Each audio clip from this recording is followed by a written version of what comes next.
নমস্কার বন্ধুরা, আমি সমু আবার চলে এসেছি তোমাদের সামনে। ছোট্ট একটা আমার প্রবাসী মাটন রান্না দেখাবো। মাটনটা প্রবাসী, বাট রান্নাটা একদম দেশি স্টাইলে মাটন রান্না করব আমরা। এখন রাত্রি 9টা বাজে। তো আমরা এখানকার একটা মাটনের খুব ভালো দোকান আছে, সেখান থেকে আমরা নিয়ে এলাম কালেক্ট করে, কেননা সব সময় পাওয়া যায় না। তো আমরা গেছিলাম একটু রাত করেই, ফোন করেই গেছিলাম, তো বলল যে হ্যাঁ আছে। তো আমরা অল্প একটু নিয়ে এলাম। তো আমরা সেটা রান্না করব, তোমাদের সাথে শেয়ার করব কেমন করলাম রান্নাটা। দেখবে কেমন লাগলো অবশ্যই বলবে। চলো রান্নাটা করি। আমি একদম ধুয়ে পরিষ্কার করে রেখে দিয়েছি। তো এবার আমি রান্নাটা স্টার্ট করব। বন্ধুরা, আমি মাটনটার মধ্যে সর্ষের তেল, ধনে গুঁড়ো, জিরে গুঁড়ো, আদা রসুনের পেস্ট, আর হচ্ছে হলুদ, শুকনো হলুদ গুঁড়ো, আর কাশ্মীরি লাল লঙ্কার গুঁড়ো দিয়েছি, আর একটু দই দিয়েছি। দিয়ে এটাকে আমি ভালো করে ম্যারিনেট করব, করে এই 15-20 মিনিট হার্ডলি আমি এটাকে রাখবো ফ্রিজে। তারপরেই আমি আবার রান্নাটা করব। যখন রান্নাটা করব আমি তোমাদের সাথে শেয়ার করব।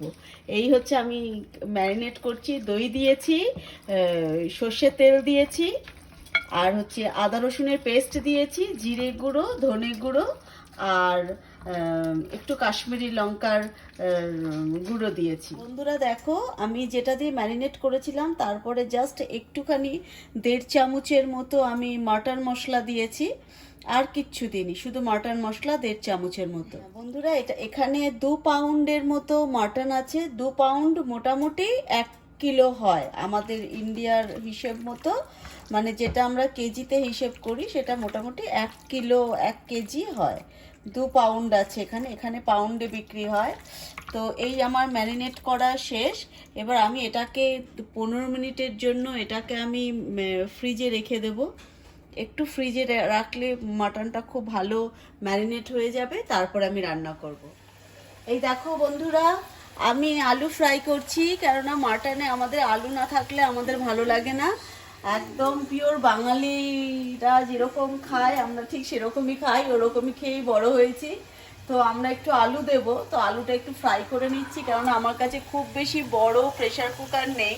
তো আমার কাছে এই একটাই হকিংসের প্রেসার কুকার আছে, এটাতেই করব। তো সেই জন্য একটু ফ্রাই করে নিচ্ছি, যাতে আমরা ঠিক মানে যাতে এর মধ্যে হয়ে যায় আর কি, আর তাড়াতাড়িও যেন হয়। অলরেডি তোমরা দেখতে পাচ্ছ 9:20 বাজে, 9:20 বাজে। তো এখানে এটা অনেক রাত, সবাই এখন ডিনার করে ঘুমিয়ে পড়েছে। তো যেহেতু আমরা মাটন খেতে ভালোবাসি, তো সেই জন্য আমাদেরকে রান্না করতেই হবে। একটু রাত হবে ঠিকই, বাট ঠিক আছে, আমি আবার আসবো। বন্ধুরা দেখো, আমি প্রেসার কুকারে তেল গরম করেছি। তো তেল গরম করে একটু গরম মশলা ফোড়ন দিয়েছি, অল্প একটু গরম মশলা ফোড়ন দিয়েছি। তো এবারে আমি এর মধ্যে একটু পেঁয়াজটা ভেজে নেব। তোমরা দেখতে থাকো, আমি তোমাদেরকে দেখাবো। দেখো, আমি পেঁয়াজটা দিয়েছি, পেঁয়াজটাকে অয়েলের মধ্যে একটু ফ্রাই করে নেব। একটু হলুদ নুন দিয়ে আমি এটাকে একটু ফ্রাই করে নেব। তারপরে আমি আলু দেব এর মধ্যে। এই দেখো বন্ধুরা, পেঁয়াজ একদম মজে গেছে। তারপরে আমি একটু হলুদ নুন দিয়েছি, আর কিচ্ছু দিইনি। পেঁয়াজ একদম মজে গেছে। এবারে আমি একটুখানি মাটনটা দিয়ে দেবো এর মধ্যে। মাটনটা এর মধ্যে দিয়ে দিচ্ছি, কারণ মাটনটা কষাতেই অনেকক্ষণ টাইম লাগবে।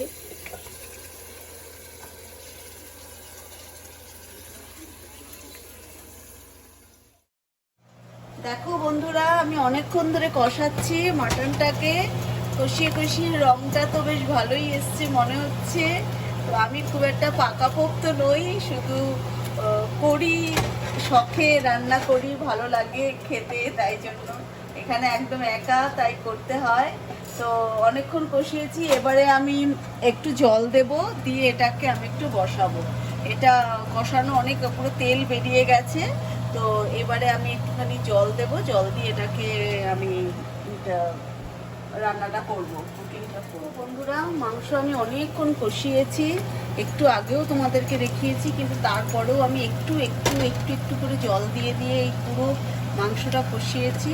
তো আমার মনে হয় মশলা একদম ব্লেন্ড হয়ে গেছে, এরপরে প্রেশার কুকারে লেগে যেতে পারে। তো এইবার আমি জল দিয়ে সুন্দর করে এবার মাংসের ঝোলটা করব। তো আমি এবার জল দিয়ে দেবো, বেশ খানিকটা আমি জল দিয়ে দিচ্ছি।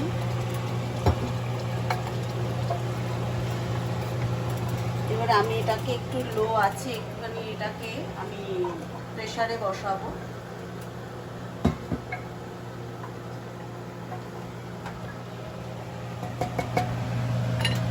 দেখো বন্ধুরা, আমি ঝোলটা একটুখানি বেশ কয়েকটা সিটি দিলাম, প্রায় 6-7টা সিটি দিলাম। তো তারপরে দেখলাম যে মাংস একদম হয়ে গেছে। আমি এবার আলুগুলো দিয়ে আর একটু জল দিয়ে আমি এটাকে একদম আর 2 কি 3টে সিটি দেব, ব্যাস এটা কমপ্লিট। বন্ধুরা, এই দেখো এটা রেডি হয়ে গেছে। আমি এবার এটাকে খোলার চেষ্টা করছি। রাত হয়ে গেছে, আমাকে খুলে গেছে। এবার দেখো, এই ফার্স্ট খুললাম, দেখো এখনো ভীষণভাবে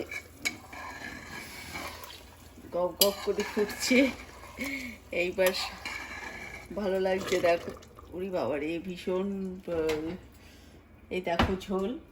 তো আমি একটুখানি নিজে একটুখানি টেস্ট করে দেখি কেমন হলো, নুন সমস্ত কিছু টেস্ট ঠিক আছে নাকি। যেহেতু আমি একটু চিনি দিইনি, তবে অনেকে দেয় টেস্টের জন্য। তো আমার ভীষণ ঝাল ঝালটাই ভীষণ ভালো লাগে।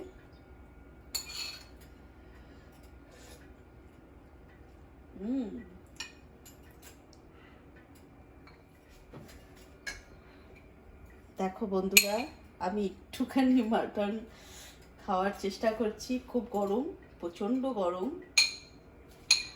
শুধু ঠিকঠাক বয়েলড হয়েছে নাকি সেই জন্য, বাট হয়ে গেছে, এতবার সিটি পড়েছে, হয়ে গেছে।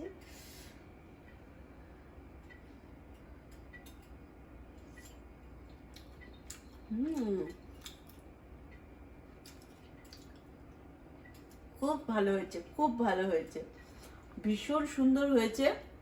তোমরা আমাদের চ্যানেল দেখতে থাকো, আমাদেরকে সাপোর্ট করো, যদি ভালো লাগে সাবস্ক্রাইব করো। আর আমি এরকম আরো অনেক রেসিপি নিয়ে আসবো তোমাদের সাথে, আমাদের ডেইলি লাইফে আমরা কি করি না করি সমস্ত কিছু ইনফরমেশন দেবো। Thank you so much.